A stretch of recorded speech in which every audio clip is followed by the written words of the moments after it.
From Del Rio, Texas, Rob Wade and Robert Garza. Two guys who dive.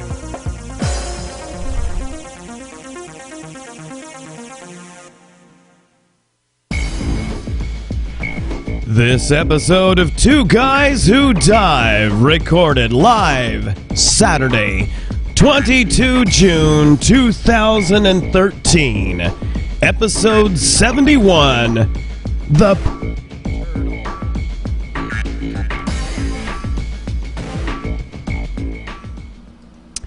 Well, welcome once again to another episode of Two Guys Who Dive, and I'm your host, Rob Wade. Robert is out of town again this weekend, and so hopefully he'll be with us next weekend. I'm actually teaching a class, so we might be, if the class runs a little later than normal, we might be a little bit delayed in the starting of the netcast, but we'll see what happens. We'll definitely be keeping you posted on Twitter and Facebook.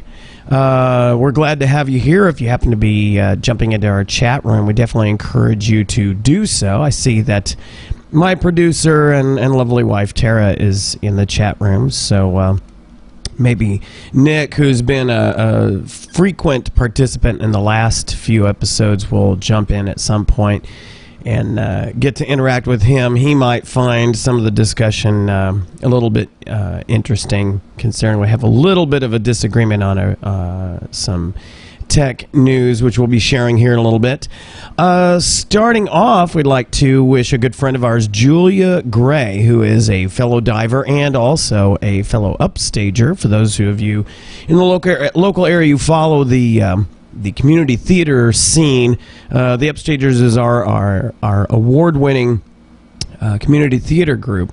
And as a matter of fact, tonight they have a performance of the Neil Simon show, Rumors, is going on tonight at the Paul Pogue Theater. As a matter of fact, the doors have, I think, opened, or they open in a half hour, and the show starts at 8 o'clock. So, no, they started the show at 8 o'clock. So, well, they're probably delayed. We almost never start a show on time, for those who've been to Upstager shows. But excellent cast. Some of our more experienced actors happen to be making up most of all the cast of this show. So if you haven't seen it, definitely encourage you to check it out. And then we've got the next musical coming up in August, which is Curtains, which is a more modern musical. You may have heard of the actor David Hyde Pierce, who was Frasier's brother in the series Frasier. He kind of headlined the main character in that show. So we'll be putting that on in August, and both Tara and I will be involved in that production. So anyway, Julia, who was in a number of our shows and had one of the leads in Little Shop of Horrors, did an excellent job as Audrey. She's celebrating a birthday today, so we'd like to wish you the best. Hope you had a great day today. And let's see. You may have noticed that last week we were not here to do the show. Let me get the thing out of the microphone out of the way here. We were not here to do the show because we were in Belle-Marie, and so if you weren't, too bad for you. No, we had a great time. In fact, we're going to be showing some pictures and video from our little trip up there, and I have to say this was one of the most remarkable trips that we've had at Belle-Marie. It was just incredibly awesome, which is where we get the title for the episode, The Pervy Turtle, which we'll share some of that as we bring up the video on that a little bit. Let's see. Guess what tonight is? We have the extreme supermoon, which is going on. It's also known as in the astronomers' arena as the perigee full moon. So it's at the point where the moon is in its orbit around the Earth happens to come the closest. Well, to say that it comes at its closest is a little bit misleading because it never is consistently the same distance, even when it's coming in a perigee. Obviously, it's not in a fully circular, perfectly circular orbit. It's an elliptical orbit, just like all of the planets are around the sun. And so we have what we call the apogee, which is where the point in its orbit where it's the farthest away, and then we have the perigee where it's the closest. But even that shifts to some degree because we have such things as wobble, we have gravitational forces that impact that, inertia, and a lot of astronomy tech that we won't go into. But what they call the supermoon is when the moon is at 90% or greater of its closest perigee to Earth. In other words, of all the variations of how it can get close to the Earth, if it's at 90% of that closest point, where it would seem larger than normal, and it's a full moon, it's what they call a supermoon. Well, an extreme supermoon is when it's at 100% of its, in other words, it's as close as it's ever gotten or expected to get. So we're going to have an extreme supermoon tonight, if you can see it. Unfortunately, as a matter of fact, I think I've got a map that I can share with you of where some of the best seats in the house are to check this out. Switch the screen region here. Here we go.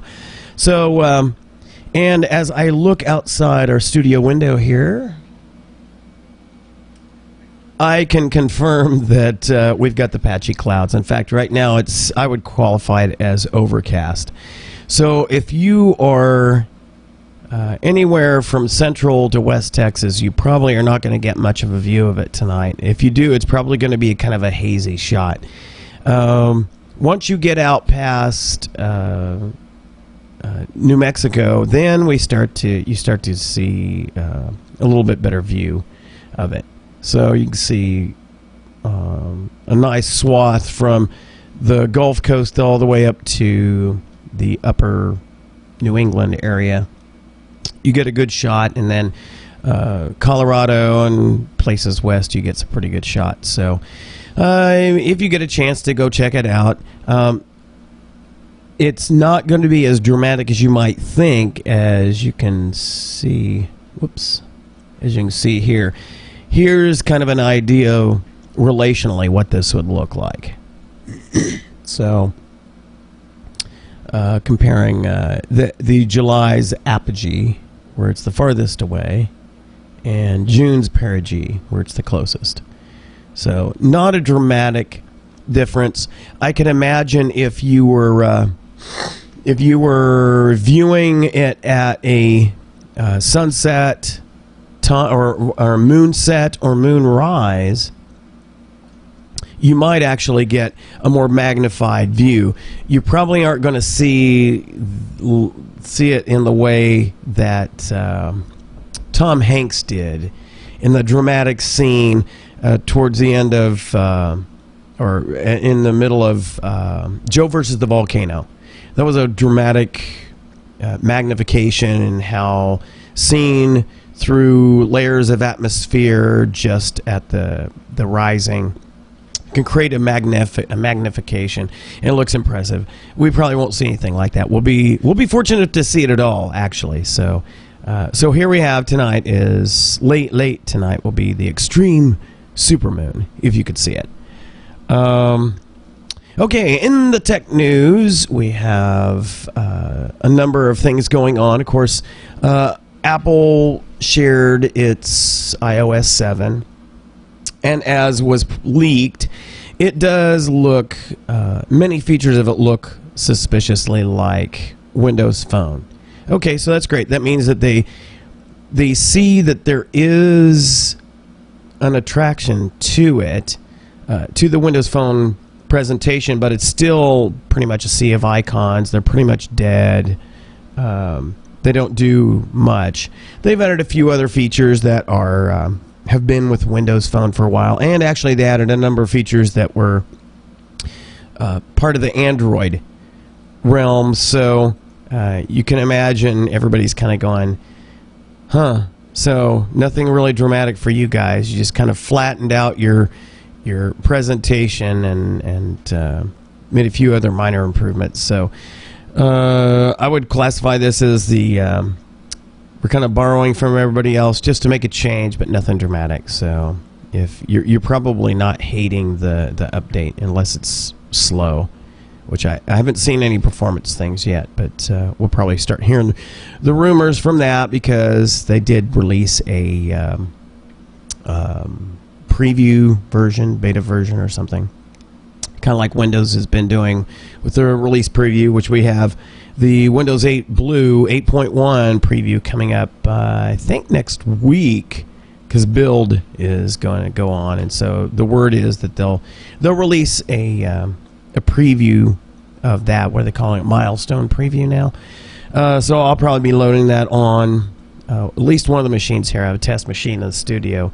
We'll test that out because I definitely want to see how it impacts performance, etc.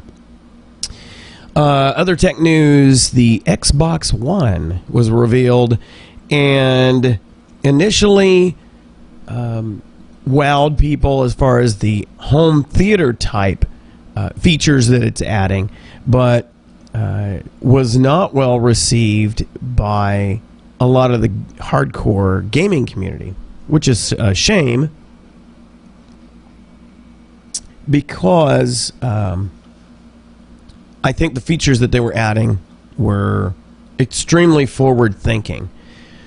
And so, interestingly, here were just an example of some of the whining that went on from folks who weren't impressed with the Xbox One. Of course, the big thing was, and it's basically compared against the PlayStation 4. The Wii is, for all intents and purposes, not a competitor. So anyway, the PlayStation 4, which was announced a month or so ago, is supposedly going for $399. The Xbox One is going for $499. Of course, it includes the version 2 of the Kinect, which has got tremendous power in the ability for voice control as well as its gesture. It actually can do facial recognition. So if the software is there, if somebody writes the right game or application, you can actually react to your facial expressions, whether you're frowning or smiling or whatever. So that's kind of neat that it's got that kind of detail and resolution. It opens up the things you can do in your home, interfacing with your TV, with your satellite, whatever. It opens up the capability of controlling your home, that's what really attracted me, is that it goes way beyond the gaming thing. Because I'll be honest with you, I am a snob when it comes to the console gaming. I hate console games. They don't compare. I'm sorry. There's just no way they compare to PC gaming. I can add, at any point, I can add more hardware. I can replace, upgrade video cards, memory, whatever, to make PC games look tons better than any console game. I have yet to see a console game that I was as impressed with as I was with the PC version. So there's just no way I care about console games as a rule. I'm sure there might be some exceptions in the future given the power of Xbox One, but we'll see.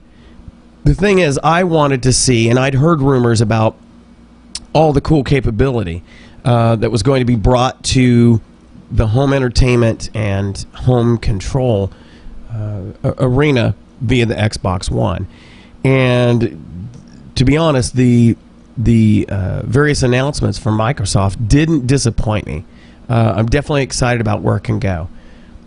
If the hardware has some degree of upgradability or has the headroom so that features can be added via updates, then possibly the gaming arena might draw me in a little bit if I can do the keyboard and mouse thing. Controllers just are a dog when it comes to playing game, which is why the stats bear it out. That's why for the failed attempt, or the attempt to bring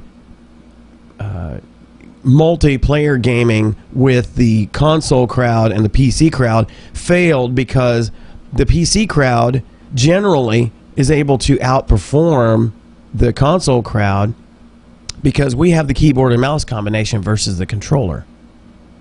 I can do more things quicker with the keyboard and mouse than most people can with the little hand controller. So that's why that didn't work.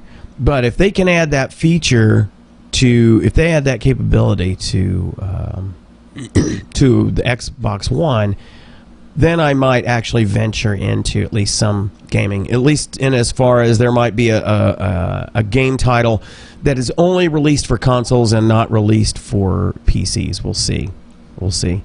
But anyway, so the price was the big thing, and really the big difference was driven by the Kinect, which I'll bring up a little bit later what the big complaint there was besides price.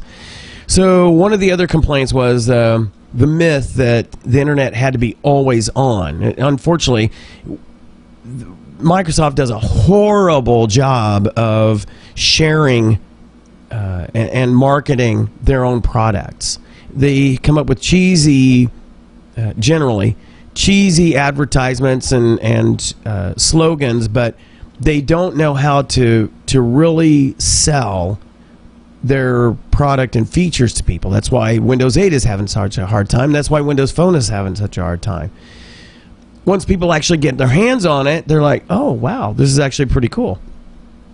So one of the issues is they've added so many features, and the Xbox One is not just for gamers. People have got to understand that Microsoft has a longer-reaching target and a much broader demographic that they're going for as far as customers for the Xbox One. It's not just for the hardcore gamers. The Xbox 360 held virtually no interest for those of us who are not console gamers.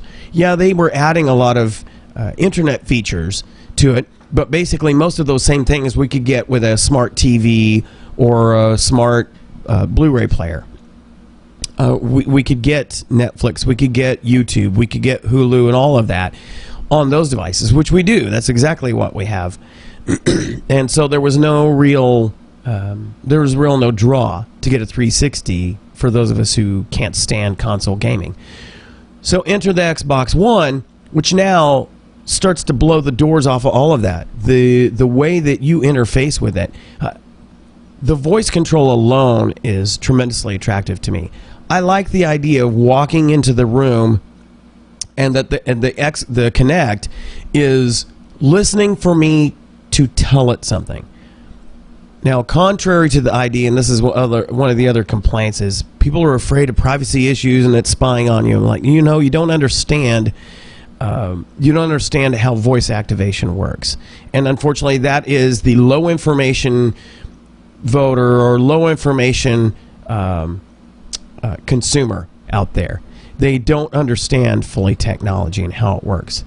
Now, so I like the idea of being able to walk into a room and just say Xbox TV on, or Xbox Fox News, or Xbox Sci-Fi Channel, and it wakes up everything, turns on my sound system, and brings up the TV, and I'm now watching the channel that I want to watch, or I'm playing Blu-ray, or eventually the way it looks like they're going is they want to hook into everything. That becomes my voice control nirvana. Kind of tying this into the iPhone Siri versus the voice control, the Tell Me features in Windows Phone. I don't want my idea of technology nirvana is not talking to HAL 9000 from A Space Odyssey. My nirvana is talking to the computer on the Enterprise. I like the idea of just simply giving a command and it does it. I don't want to have a conversation with my house like in Eureka. I don't want to have that. I simply want to give a command and it happens, or ask a question and I get a response. That is where that's what has value to me. Siri is gimmicky, and I don't want to have a conversation. If I want to have a conversation, I'm going to have it with my wife or my friends. I'm not going to have it with my computer or my house. But I want to be able to direct my house to do things and expect to get responses back from queries, that kind of thing. You know, what's the temperature, whatever. The same kinds of things that I can do with my Windows phone. So, but in order to take advantage of all those features, you have to have an internet connection. And there was incredible whining about the internet having to be connected. Who in this world that is actually using any kind of technology does not have an internet connection, whether it's satellite or cable or Fios or some sort of DSL? Who doesn't? I don't understand that. You are the growing minority of people if you actually don't have internet service going. And so, and if you are, then you are falling behind not just technology, but you're falling behind job opportunities, educational opportunities. You're falling behind in just about every arena that is now at your beck and call via the internet. More and more services, more and more applications are coming to you. Games are coming to you through the web. For PC gamers, most PC gamers are familiar with the Steam service network. It is how you buy games anymore. It's really rare to go to Walmart or wherever and buy an actual game. The only time you would now is as a gift, or because the thing is so massive that it's across a Blu-ray disc or 2 DVDs or something like that, where pulling it over even a decent internet connection would be agonizingly slow. But all of your downloadable content, updates, etc., all are coming through the Steam network. It's digital downloads for gaming and updates. That's where it's going, and that's essentially where Microsoft was taking this, is they were taking it to that Steam model. That's what this was all about. So to take advantage of all of these things that you can do with the Xbox One, not just limited to games, required the internet connection. But you don't have to use all the features. And so you didn't have to have the internet connected all the time. Now, there was a piece of it, which was the 24-hour connection. In other words, once in a 24-hour period, the Xbox One needed to hit the Xbox servers to validate the licenses you had for the various games that you had, and other features, updates, etc. And that even got whining from people. Again, I don't understand. It's not like it had to stay connected forever. It just had to go out there, touch base to validate, which happens in mere seconds, and then you're fine. Our DVR for Dish Network has to do the same thing. It does it over the phone. Now, in fact, it may actually, because we do have it connected to our network for media sharing accesses, etc. It may actually be using that, so I haven't even looked to see if any of the firmware updates gave it the option of going through the phone or internet connection if you have it.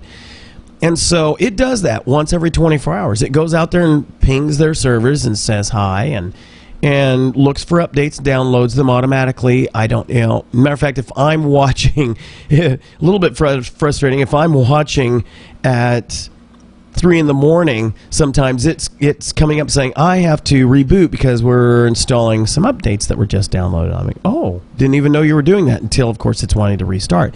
And I have the option, of course, to delay that or to say, yeah, go ahead and do the restart. And it works perfectly fine. I don't have any issues with it. The same kind of thing with the Xbox One. And yet, the whining was just crazy. It was just crazy. Well, so Microsoft, just like they're doing with Windows 8 and that stupid start button, they're backtracking on all this DRM stuff. They're now paring down a lot of these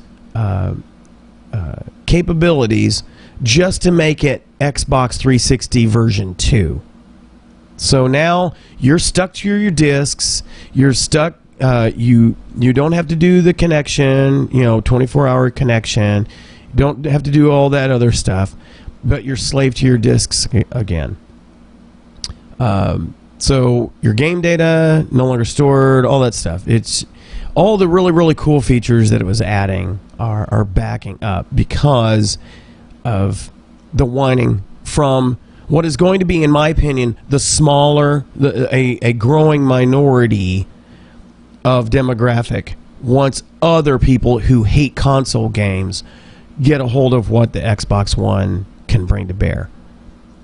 Another area they were complaining about was the resold, traded, loaned games were going to be significantly restricted. And they were, but only from the aspect of finally reining in companies like GameStop, who arguably just destroy it anyway. They if you sell them a game that you've already had, if you sell them a game, they give you as the minimal price for it, and then they turn around and sell it for a ridiculously high price to somebody else. And oh, by the way, guess who doesn't get a piece of that? The developers. The developers spend a lot of money, resources to actually create these games. And it's just like any application that you use, not just games, but any software. They spend a lot of resources to develop this stuff. You wouldn't believe what it takes to bring some of these games, which are nearly cinematic quality type games, to your house, to your console, to your PC. And yet, here's what happens. Somebody buys the game, they play it a little bit, and then they resell it, and there's all this money exchanging hands, and then other people go buy it from GameStop or wherever, and the developer gets none of that. What really should be happening is, if you see a game that somebody is playing and you want to play it, go out and buy the game. As a matter of fact, the Xbox One had a feature originally that would allow you to actually share your game, so it gave people an opportunity to play it in 15 to 45 minute snippets, full features, to see if, you know what, yeah, I think I want to buy this. And it would take you right to the site saying, let you buy it, and you could download it, and it became available because it was part of the cloud, and you could play it anywhere. But no, the whiners won out again, so that's not going to be a feature. And they were complaining that the Kinect is no longer optional because you're paying the $4.99. Again, if all you do is gaming, and an anonymous Microsoft developer who is part of the whole Xbox One thing had a really good dissertation lamenting exactly where this was going, how bad a job Microsoft did in advertising and sharing what it was about, only to turn around and be backed into a corner and have to give up on most of this. He had the same sentiment that I do.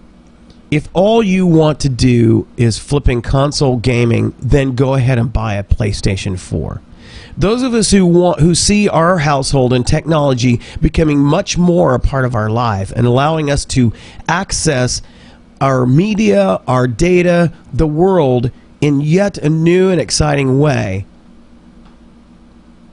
that's where the Xbox One is. It includes gaming as a subset of it. It's all integrated. But no, Unfortunately, that's going to be slowed down because a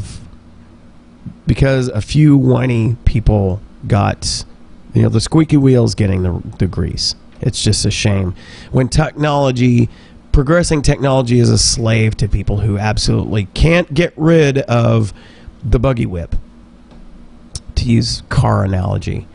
It's such a shame. Such a shame. So all the really cool communication capability, that didn't require all the in-game. For those of you who game, the Kinect would have allowed you a lot more in-game communication, sharing of information, posting of your stats. A lot of the stuff that gamers are really into. If you don't want the Kinect, then you're not going to be able to do all those cool things. Just amazing to me. You all want to hobble your gaming experience because of fear, uncertainty, and doubt. I just have a hard time stomaching that. The final one of the last major things, there was other issues, but these were the ones that stuck out the most. Xbox Live Gold is required to take advantage of the best features. Well, obviously, if you want the full experience, you need the service. Now, I sort of had a little bit of a problem with that because you are paying a premium price for this console. I already have some of the best features as Microsoft shared them. Some of those best features I already have through my satellite service, or I have access for virtually free or no additional charge via our cable internet connection. So I think they needed to do some work on what they're bringing through that service that's competing against something you already have going on, either through satellite or cable. Now, obviously, they would rather you use everything through their system. And I suppose if they can get to where they replace everything that I can get via our satellite service and our regular internet service, I could be sold on that. But they're not there yet, and because they're always so secretive about what their plans are, because obviously there's negotiations that go on with companies, I can't bet on that. I've made that mistake before. We used to have DirecTV back in the day, and our big thing was we're big Star Trek fans, and unfortunately we kept waiting and waiting and waiting for DirecTV to add a particular channel. I think back then it was UPN, the Universal Paramount Network, that had Deep Space Nine, which was the current Star Trek series that was on there. Well, I absolutely missed out on everything but the first season of DS9 because DirecTV says, oh, we're getting it, and they never did. And so we finally switched to Dish because they did have it. And we never looked back. Dish has actually been a much better satellite provider. And we've been extremely happy with their service, consistency, and pricing, etc. So anyway, we've played the game of waiting for something to come, and had our hopes dashed. So I'm not ready to play that game even with Microsoft.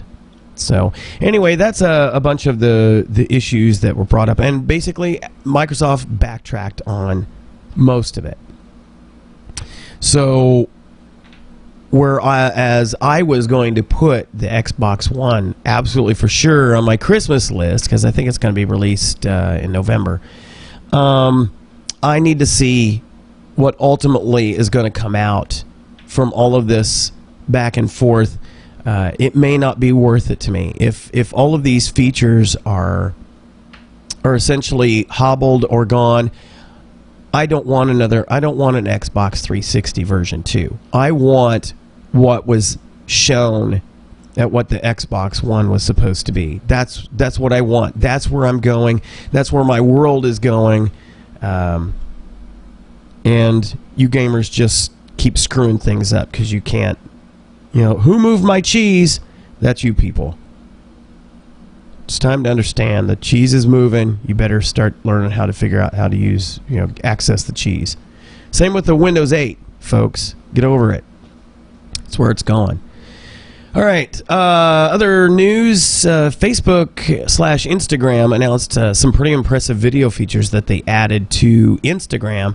For those who use a program called Vine, it allows you to send little 6-second or so video clips or cinemagraphs or whatever you want to call them to people.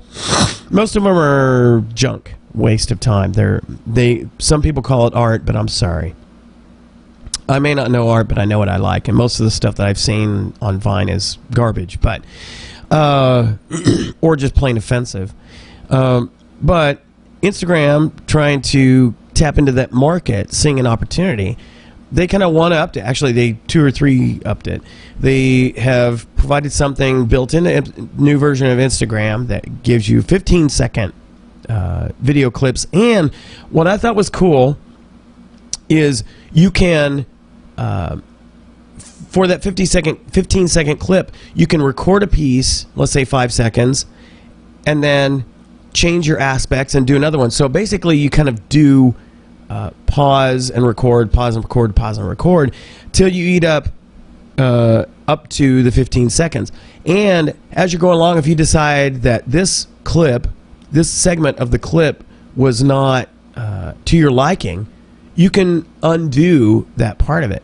So while it's not the real quick, instantaneous 6-second clip, oh, I got to do that and send it out to your friends type of thing that Vine has, it kind of meets you in the middle between a regular just whipping out your smartphone and taking some video and then uploading it or sending it, and the Vine approach. It adds some built-in editing.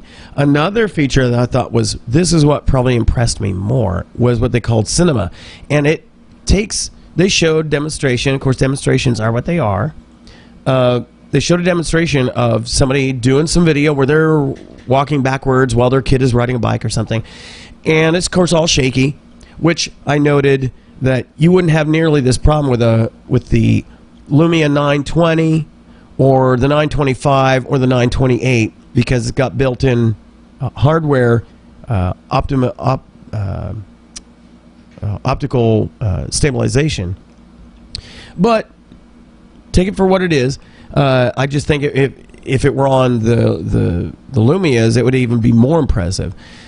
But what the Cinema does, it's like a filter in a way. It takes the video, shaky video, and then stabilizes it digitally. Now, obviously, in order to do that, it's got to do some really cool algorithm stuff, which is going to reduce the actual quality of the video. But you kind of decide what your trade-off is. Do you want shaky camera kind of thing? Or do you want it more stable where you can actually see what's going on, even if it drops the resolution or detail, sacrifices that in order to make it look smoother? So it's pretty cool and interesting for those who, of course, available for iPhone and coming for Android. And they've said, well, yeah, Windows Phone is kind of interesting, but we're still learning, blah, blah, blah. But fortunately, we already have a Vine and Instagram third-party programs, and the programmer for Instance, which is the Instagram third-party app on Windows Phone, and it's awesome, by the way. David Gary, he's already said, okay, I've already added the video viewing capability into his version that he's getting ready to release. He's already working, but then he's working on interfacing the editing piece. So it's just a matter of time before, as a third party, we see that on Windows Phone as well. So, all right, enough of the tech news. Now to the really fun piece of this. We were up at Balmorhea State Park last week, which is why we didn't have the show. And we were up there with Jeff Larson, who was a former student, and he is one of the Park Service professional divers. He does the search and recovery and rescue diving, all that stuff. He's a super advanced diver, and he'd never been to Balmorhea, so he was fortunate to actually go up there, meet us up there on last Friday night. If you get there early enough, you can do a night dive. You pay an extra fee, and then you can access the park area. Now, for those who haven't been to Balmoral or haven't seen our previous pictures or videos, it's more like a pool because it's got, it's walled by concrete as far as, there's a walkway like a pool. It's kind of a U shape. It's got fencing around it so it protects it from people getting in that shouldn't or hurting themselves, etc. But they've got diving boards and ladders, but it's all natural bottom. Beautiful. And because it's spring fed, it's really great visibility. So at 8 o'clock is when they typically close the park off to regular swimmers, picnickers, etc. But if you pay your little fee, you get to do a night dive, and so you get from 8 o'clock till 10. At 10, you have to be out, which is fine.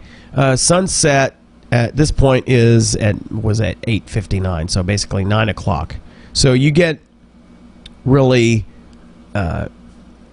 once you get past the dusk, twilight to kind of a feel, lighting, you really get a good 30 minutes of real night dive out of this. And we had a great time. And this is also a great opportunity on this trip to really, really start testing out our camera. You've seen some video, if you watch previous episodes, you've watched some of the video we took out at Lake Amistad and also San Felipe Creek, but we were really anxious to try out the camera out at Balmoral, and we had a great time. So I have got a slideshow. So these were all pictures taken with the new camera, which I'll show you a picture of it here in a little bit. The Sea Life Duo Pro, DC 1400 Duo Pro. And the Duo Pro means it's professional quality, and it's got both a video light and which is LED, and also a regular strobe.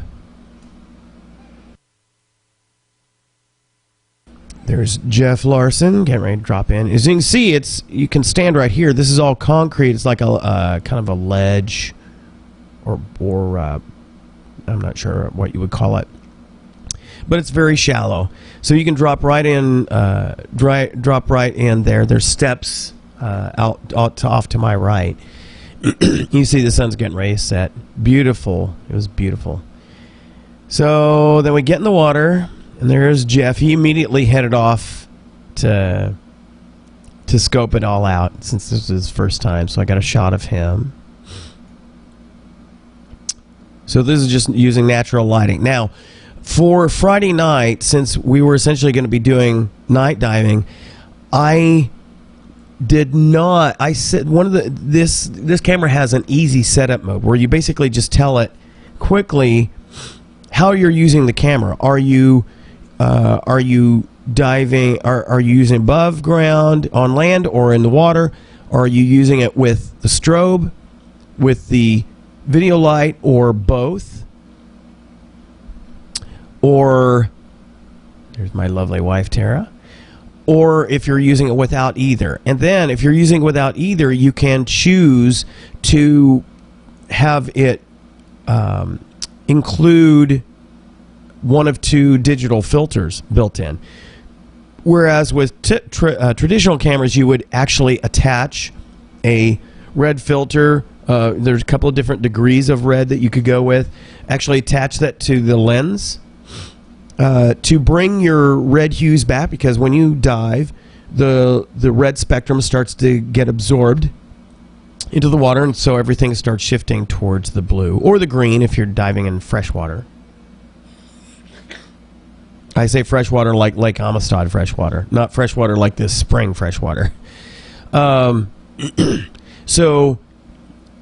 this has it. You can do it digitally, and you tell it, okay, I'm diving less than 25 feet, which they call snorkeling, and so it puts a lighter red filter on it. If you go deeper than that, it puts a heavier red filter in.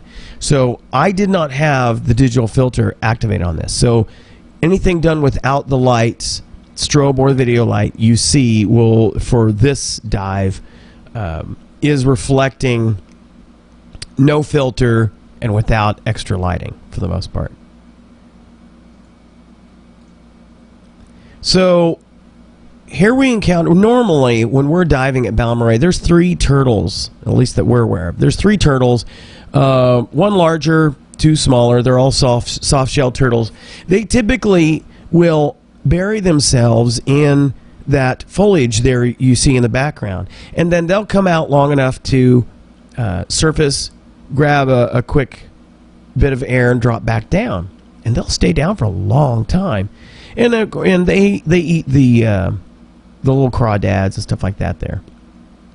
So we were really shocked to see, normally, and I've gotten some pictures and shown those before, and video. Normally you have to go like hightail chasing after it in order to get a good shot of the turtles. And so seeing this kind of a view of the turtle was really surprising. And you'll see from the video why. But I was able to get some great shots. Because it came really close. That's Tara's hand there.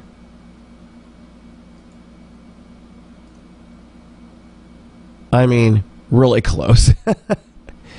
It seemed to be attracted to its reflection in our dive lights, our masks, and in the camera lens. Because literally it was getting so close that without me switching to macro mode, the camera wouldn't focus any closer.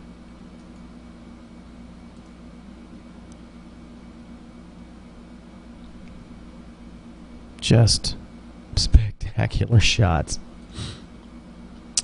Okay, so we're moving into the night dive, and so I'm getting to focus on just trying to get some different shots. Now, again, I'm teaching myself.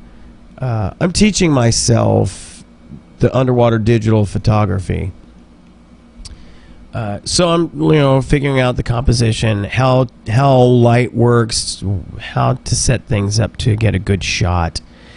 And so this happens to be, it's really hard to tell what it's doing because it is a still, but this is one of the areas where the spring actually feeds the pool, if you will.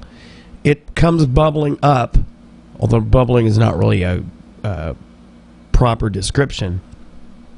It comes up through the sand and spits the water into the pool there.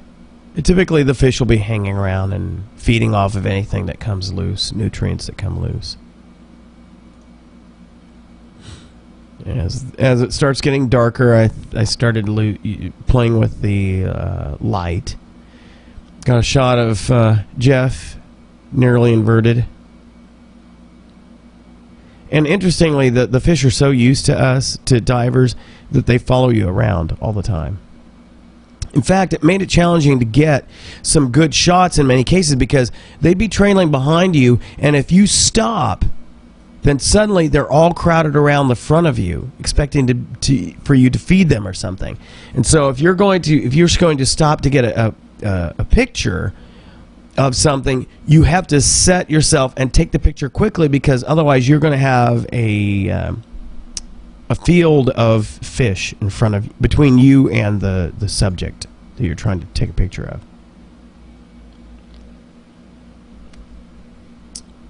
And there's Tara. I think this is an interesting, again, a night shot. This is an interesting shot because I caught the bubbles just escaping, so it almost creates a weird mask. It's just I really like that picture. I wonder if Tara's going to comment on it. Now, this is on Saturday for the day dives, and here I started playing with the actual filters. I didn't use, obviously, the lights, so I turned on the filter capability, and you can see the color is so much richer. Tara is actually taking this picture of me.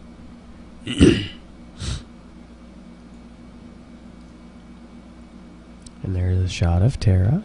See, all the color comes right back. Makes a big difference from... Tara says now he's a cutie pie. I'll pay you later. And there's Jeff. And again, this is just... I was just so excited and happy about this camera. It does such a wonderful job. I love the digital filters. It makes it so easy. You don't have to swap lenses. You just simply select an option on the screen and you're there. Here's a forward shot of Tara. You see all the swimmers that are up at the surface, and then they typically will try to free dive down and kick up a bunch of silt. There were a couple of classes going on this weekend, that weekend. See, this is an example of I had stopped to try and just get a nice little picture of the rocks and the foliage, and I waited too long, and here came the fish, and they caused the autofocus to shift off of this subject.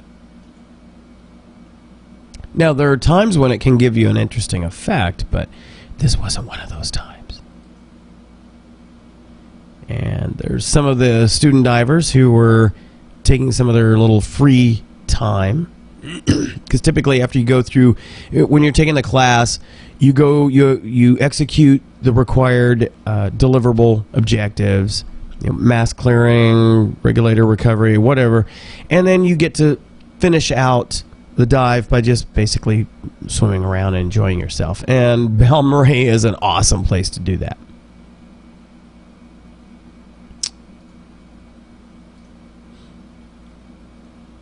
There's some more. And you can always tell the newer divers because their arms will typically be flailing. We call that sculling, because they're still not used to using their fins as their main mode of movement and direction. Now, there are times when you kind of can't avoid using your hands, but that should be the exception rather than the rule.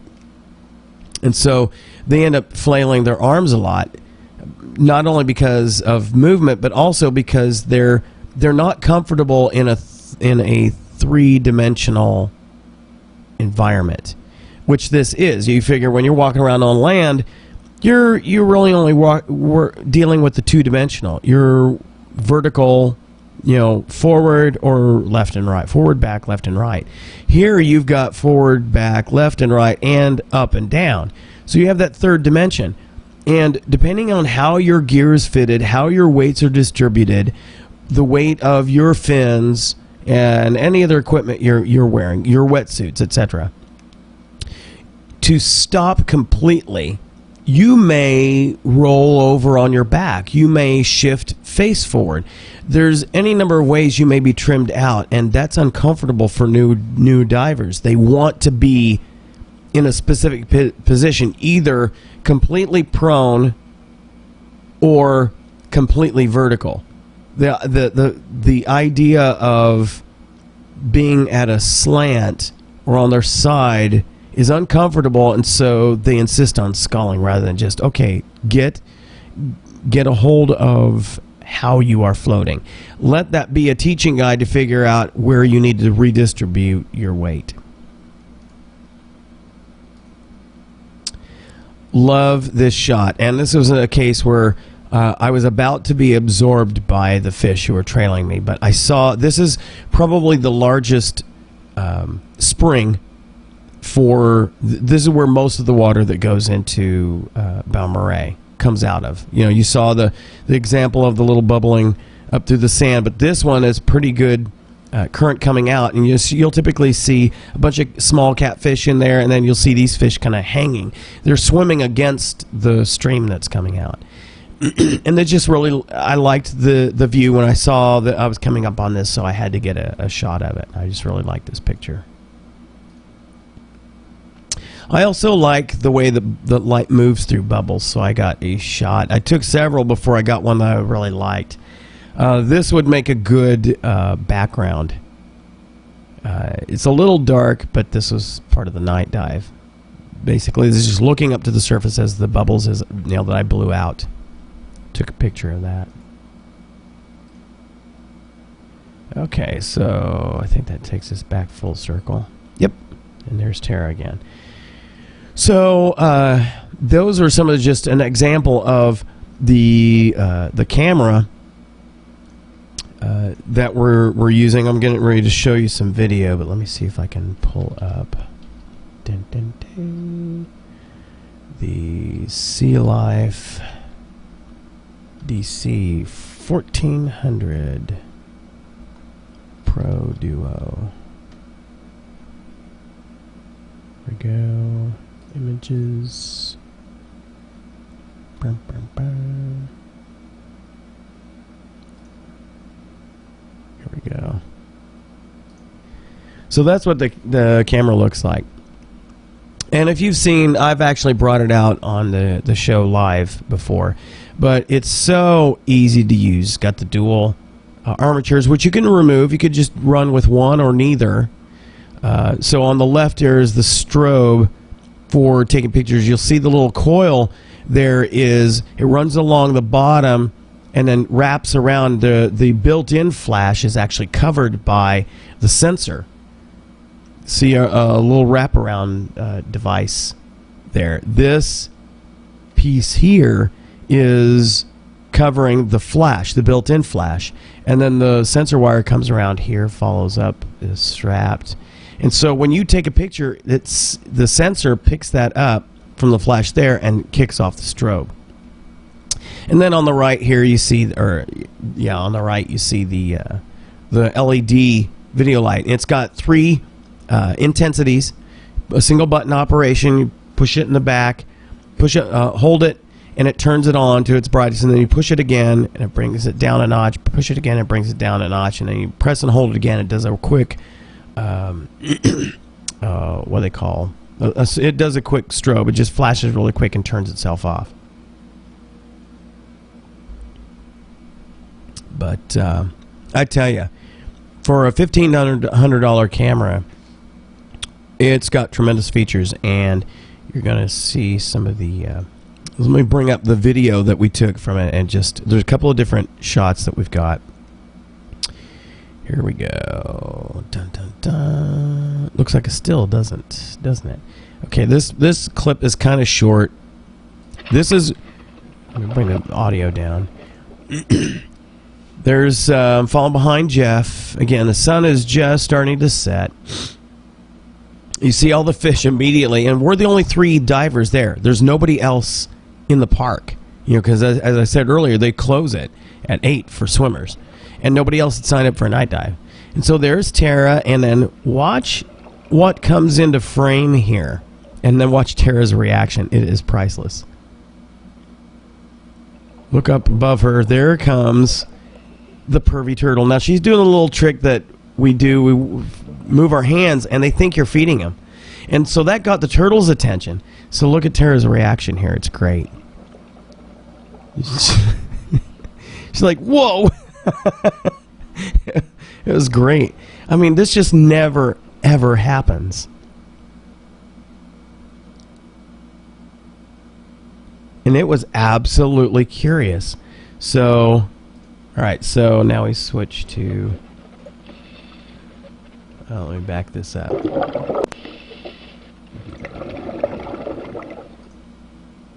Here we go. So it goes up to get some air, and it's just bound and determined to hang around and interact with us.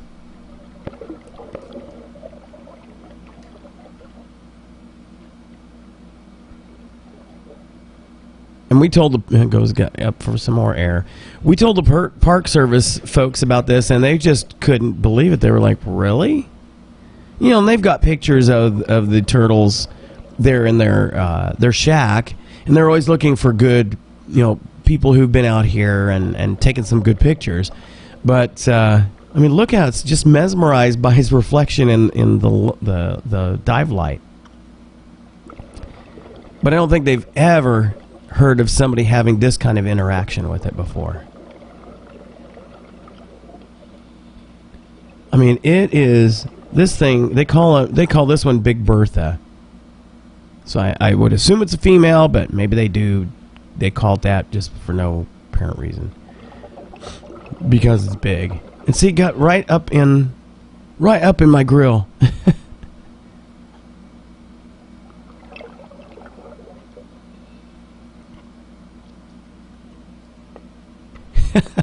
This was just amazing. I could not switch to macro mode in order to get the focus any closer. So, I just had to, and I knew it was going to be constantly moving, so I'm like, it would not be worth it to go through the process. I mean, this turtle just loved Tara, and she was just like, man, was in love with her. She couldn't get away from it. I mean, look at this. It just grabs a hold of her arm, says, hey, come with me. Scratching my camera. Goes over to Jeff. Jeff's not as attractive as Tara. It's looking at its reflection in my camera lens.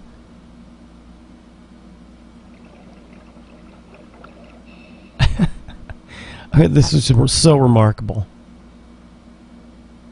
Now, this is like one of the rules we teach in the diving is you don't stick your hand out to interact. Now, something like that little petting, if you can get away with it without it seeing you, that's one thing. But sticking your hand out like this is an invitation. They are wild animals, and so which you're about to see. See how close it got? You're about to see why you have to be cautious, even with something that seems as playful and safe as a turtle, because it then comes around here to Tara's ear and is checking her ear out and then bites her right there.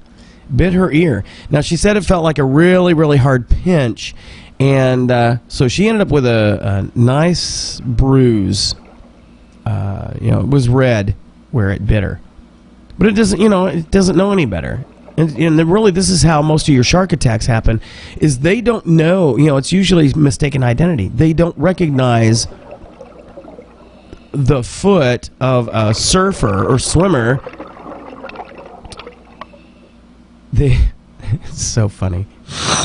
They just see something flipping around, and it might be a fish, which might be their food, and so they take a test bite, because they don't know any better. And then they're like, oh, blood in the water. Now, obviously, we are not in a soft-shell turtle's food chain. But it doesn't know what it's looking at, and so it's going to explore its environment. And obviously, it didn't feel threatened by us.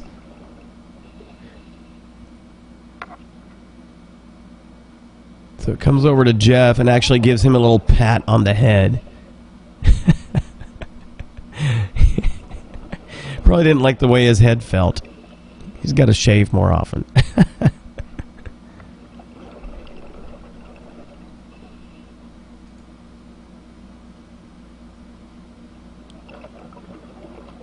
Remarkable. I think the bubbles kind of tickled it too. So that was the going into the night dive. I've got another video I'm not going to show that was the actual where it got dark, so you see how it works with the light. But what I do have here is now video with the filters set, not using lights, on Saturday. We took quite a bit of video on Saturday as well. So here's how the camera performs. Let me drop the volume down there too. Tara and I both love the way on a nice sunny day the light dances through the water like this, creating this mottled effect on the bottom.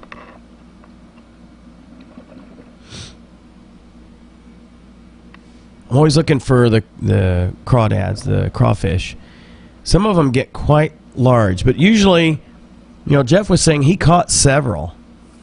It seems like every time I come over them with the camera, they see me, and then within a second or two, they're backing into the foliage, and so you don't get to see them.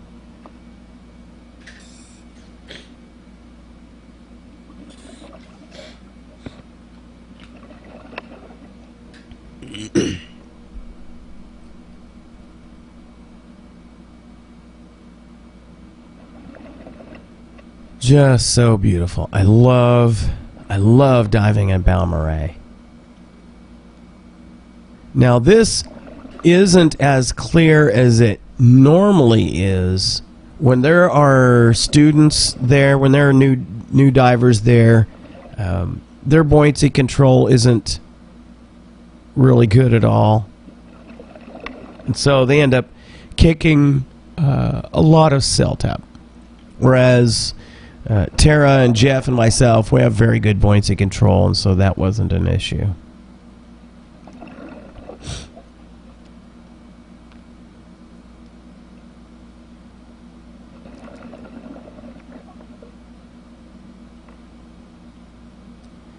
I was learning by this time the one of the things about this camera, it does shoot in HD, but obviously, unless you have really, really optimal light, it's going to drop the frame rate a bit because it has to adjust for the exposure. So, without getting into a lot of the photography and videography jargon, essentially, you have to be careful about how quick your movements are, because then it really gets that. There is no optical stabilization in this camera. No, I'm sure that more expensive, really expensive, like $2,000 cameras have some built-in optical stabilization, which would potentially help reduce all but the most extreme shaking. So I had to try to keep my movements slow and purposeful rather than fast and jerky.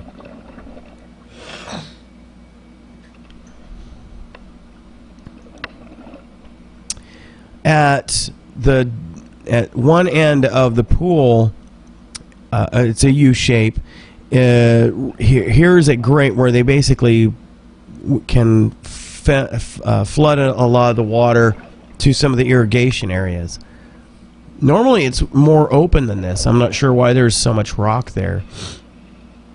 But and right above us at this point is the higher of the diving boards. So a lot of times you'll hear the whoosh as divers are dropping in. He saw something down there, and I think we get him on film here pulling it out.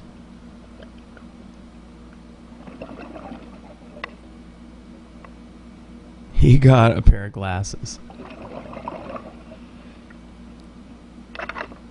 And they were evidently pretty expensive. And he ended up returning them to the kid who owned them. I'm sure his parents were very appreciative of that fact. To jump in the water and lose your glasses. Yikes.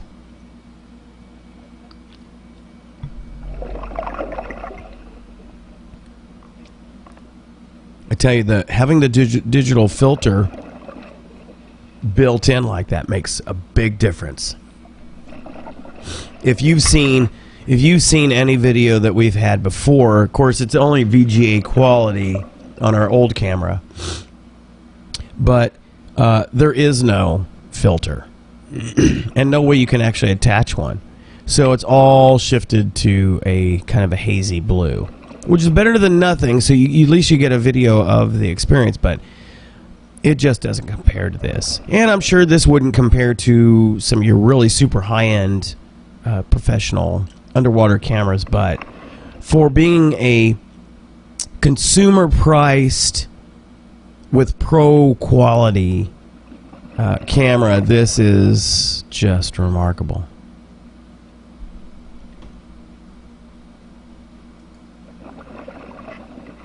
And think we're just about done there.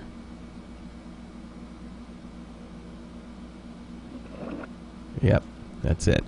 So that is the Sea Life DC 1400 Pro Duo camera. I cannot say enough good things about this camera. Tara found it easy to use. Obviously, you saw some of the video that she was taking was just really, really good. It really comes down to just, at that point, learning your technique. But the camera itself does so much to help you, which is great. For the features that you get in the full package, you can buy just the camera without any of the the strobe or the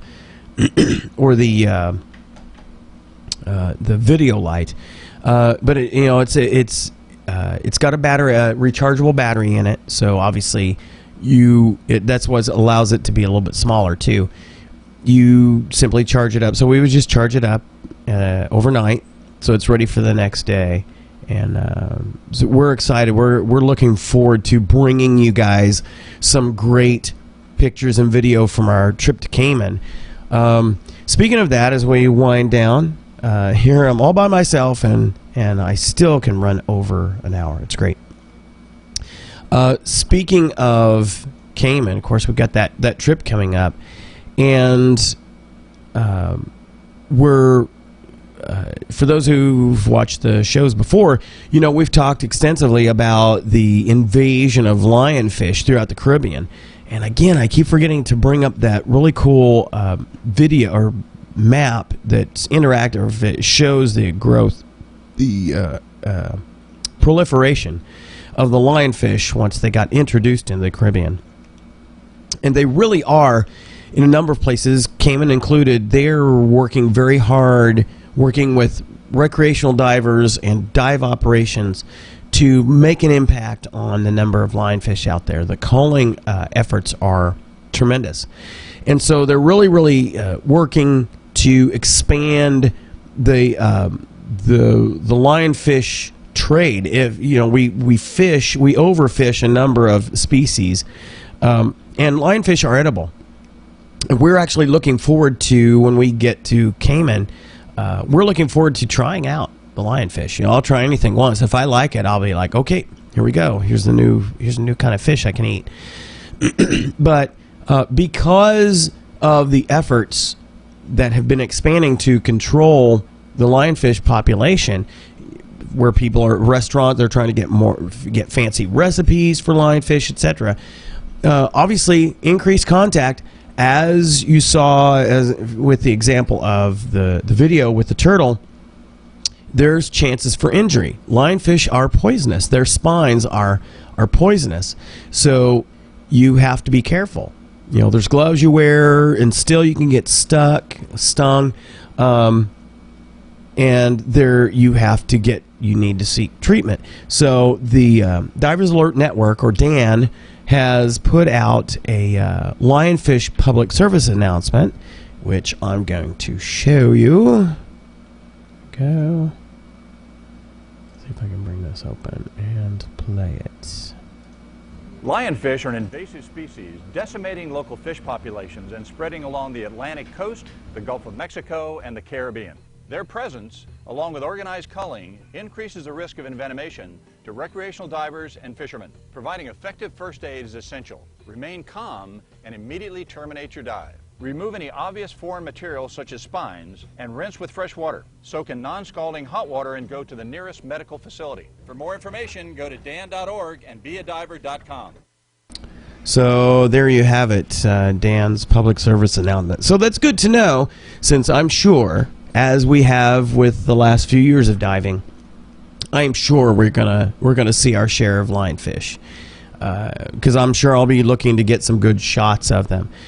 And so it's good to know what the appropriate procedures are for dealing with a lionfish sting. So I encourage you, divers, if you're interested to see that again, go out to the Divers Alert Network YouTube channel, or go out to beadiver.com as the guy said in the video. Check that out, and you can find out more. You can also start looking up recipes for lionfish. I'm looking forward to being able to share with you my opinion of whatever recipes we end up trying out while we're in Cayman. Who knows? I might be able to, if we like it enough, we might be able to encourage maybe some local restaurants to start getting into that. Obviously, we can actually create a situation where the fishing industry, which currently creates a problem with some types of fishing in overfishing, we could actually use that capability, that weakness or downside to an advantage here, where you have a fish that is tremendously prolific and is literally eating away the competition because it has no natural enemies in the Caribbean, because it's not native to the Caribbean, but it thrives there. So if we can get the fishing industry to develop a market for something like this, we can actually benefit the economy as well as benefit the coral reef system in the Caribbean by fishing lionfish. So, all right, wind down here. Let's knock out our administrivia. So our next Del Rio Dive Club meeting is the 18th of July, 2013, 7 p.m. at Rudy's Restaurant. Now, I'll be honest with you, we don't have a lot of people show up, and I wish we would.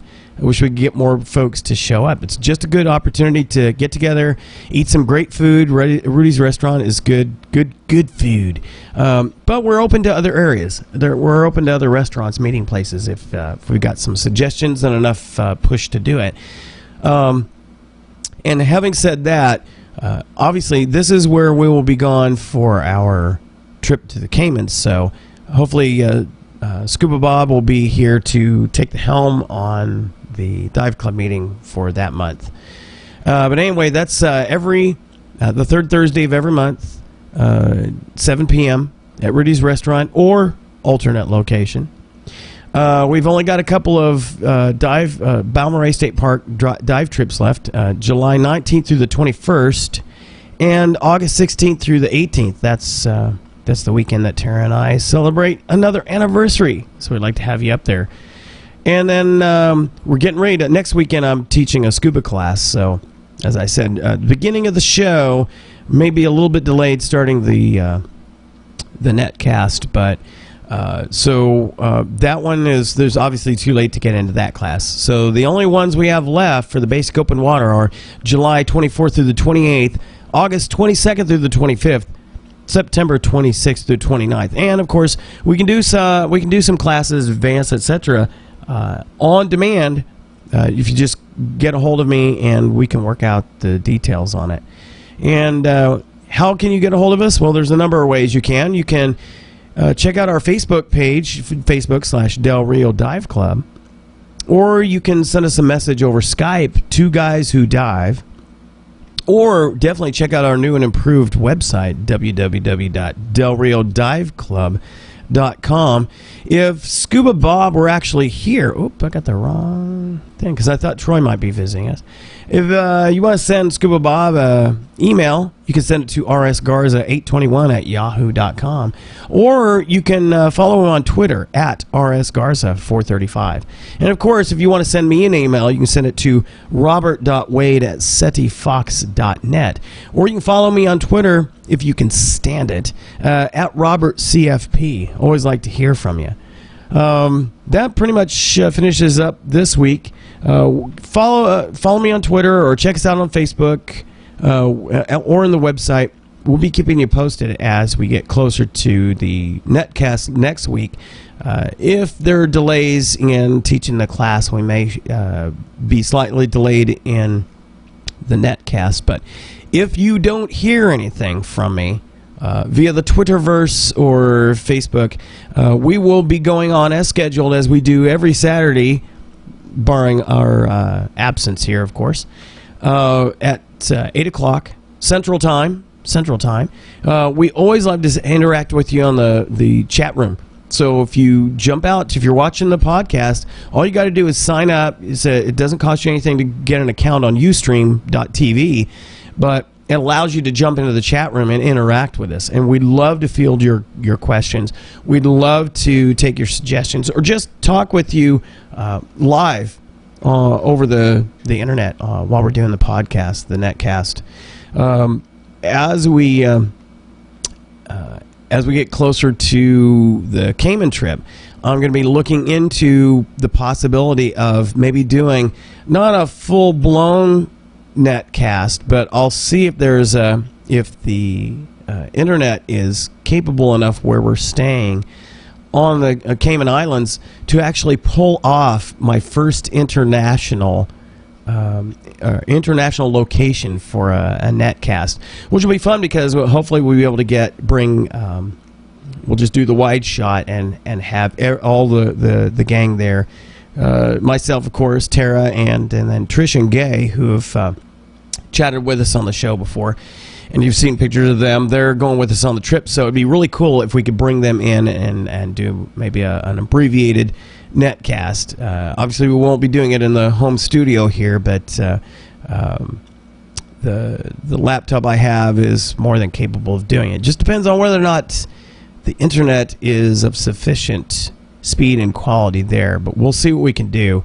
I'll try and get some more information on what kind of services they provide, but that'll be pretty cool to pull off a netcast from Grand Cayman Island. Maybe show you some of the pictures and video that we're taking on the way, that kind of thing.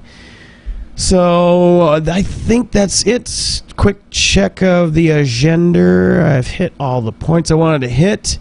As always, we really enjoy having you guys watch us either live or YouTube. We'll be uploading the show shortly after we finish close out tonight. Have a great time. Again, we always field we covet your suggestions and ideas how we can improve the show. And if you're in the Del Rio area, and whether you're a diver or not, we'd love to have you sit in on the podcast. As you can see, there's a lot of times that Scuba Bob is not here. And so I have a lot of fun. I can talk to a wall, obviously. But to have somebody here in the studio, you see it's not a real complicated thing. Just sit down in front of the microphone, just throw some headphones on. Love to interact with you here, do some live chat with you. So we definitely invite you. Just let me know. Send me an email. Check us out on Facebook. Send us a message. If you're interested in participating, even partially, just showing up for 15 minutes of the podcast, we'd love to have you in the studio.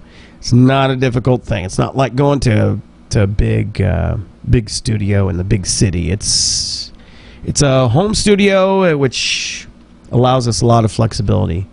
So, and we take it, of course, as you can see, that we run over our hour typically.